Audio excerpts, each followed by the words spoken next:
ये तस्वीरें महाराष्ट्र के नागपुर की हैं, जहां किसानों का प्रोटेस्ट चल रहा है। इस प्रोटेस्ट की अगुवाई कर रहे हैं प्रहार जनशक्ति पार्टी के संस्थापक और किसान नेता बच्चू कडू।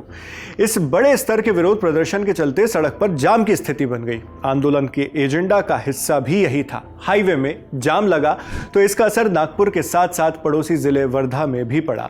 इंडिया टुडे से जुड़े पत्रकार सुरेंद्र रामटेके की रिपोर्ट के मुताबिक वर्धा में लगभग 200 ट्रकों को पुलिस ने नागपुर की तरफ जाने से रोक दिया है।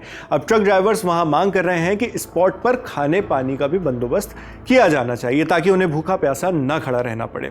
यह सब हालात तब हैं जब महाराष्ट्र हाईकोर्ट ने ट्रैफिक जाम पर सुओ मोटो कॉग्निजेंस यानी स्वतः संज्ञान लेते हुए प्रदर्शनकारियों को वहां से तुरंत हटाने का निर्देश दे दिया है। प्रोटेस्ट के लीडर बच्चू कडू ने भी कहा कि हम कोर्ट की अवमानना नहीं करेंगे, लेकिन मुझे जनता ने खड़ा किया है, जनता मुझे बैठने के लिए कहेगी तो बैठ जाऊंगा।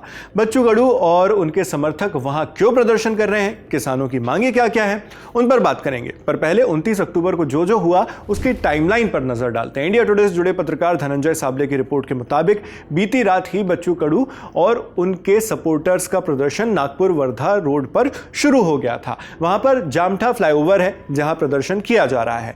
अब 29 अक्टूबर की सुबह हुई घटनाओं की टाइमलाइन पर आइए। सुबह 6 बजे बच्चू कडू ने चक्का जाम प्रोटेस्ट शुरू किया। दोपहर 12 बजे सरकार को मांगों पर फैसला लेने की डेडलाइन दी गई। सुबह 10 बजे मुख्यमंत्री देवेंद्र फडणवीस बच्चू कडू को कैबिनेट मीटिंग के लिए मुंबई बुलाते हैं। कडू ने लेकिन इसका इनकार कर दिया। दोपहर 12 बजे आंदोलनकारी रेलवे ट्रैक पर पहुंच गए। सरकार ने भरोसा दिलाया कि 2 राज्य मंत्री प्रदर्शनकारियों से मिलने धरना स्थल पर आएंगे।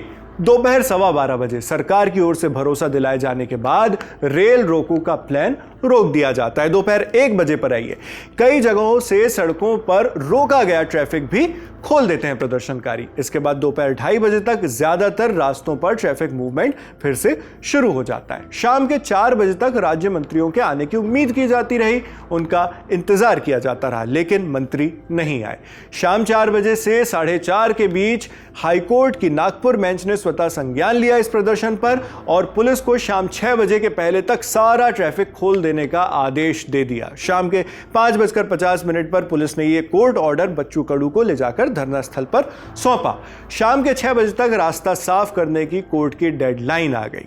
इसके बाद मौके पर असली ड्रामा शुरू होता है। एक तरफ पुलिस, दूसरी तरफ प्रदर्शनकारी। धनंजय साबले की रिपोर्ट के मुताबिक किसान नेता बच्चू कडू ने आंदोलन स्थल से ऐलान कर दिया कि वो खुद की गिरफ्तारी और किसान नेताओं की गिरफ्तारी देने के लिए हजारों किसानों के साथ अब पैदल मार्च कर निकले हैं।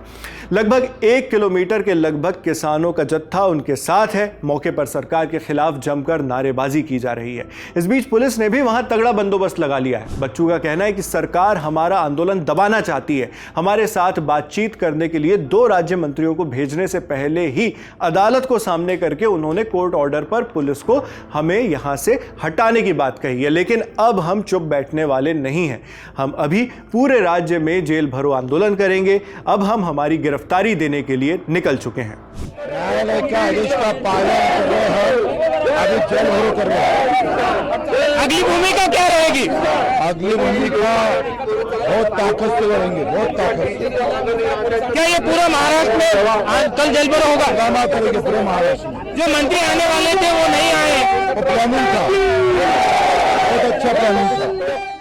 बच्चू कडू कह रहे हैं कि अब वो और ताकत से लड़ेंगे, मगर ये लड़ाई है किस लिए, ये समझते हैं। तो प्रोटेस्टर्स की डिमांड्स हैं कि पूरे महाराष्ट्र में संकटग्रस्त किसानों, डिस्ट्रेस्ड फार्मर्स जो होते हैं, उनको तुरंत बिना शर्त कर्ज माफी दी जाए। ये मांगे पूरी नहीं हुई तो किसान सड़कों पर उतर आए। नतीजतन नागपुर हैदराबाद नेशनल हाईवे यानी NH-44 पूरी तरह ब्लॉक हो गया। इसकी वजह से ट्रैफिक मैनेजमेंट में कई दिक्कतों का सामना करना पड़ा। ये एक ऐसी खबर है जिस पर लगातार नई जानकारियां जुड़ रही हैं। जब तक हमने आपके लिए ये रिपोर्ट तैयार की थी तब तक इसमें यही सारे अपडेट्स थे। बाकी आप इस पूरे मामले पर क्या सोचते हैं हमें कमेंट बॉक्स में लिखकर जरूर बताएं। मैं हूं शेख नावेद, देखते रहिए दी लल्लन टॉप।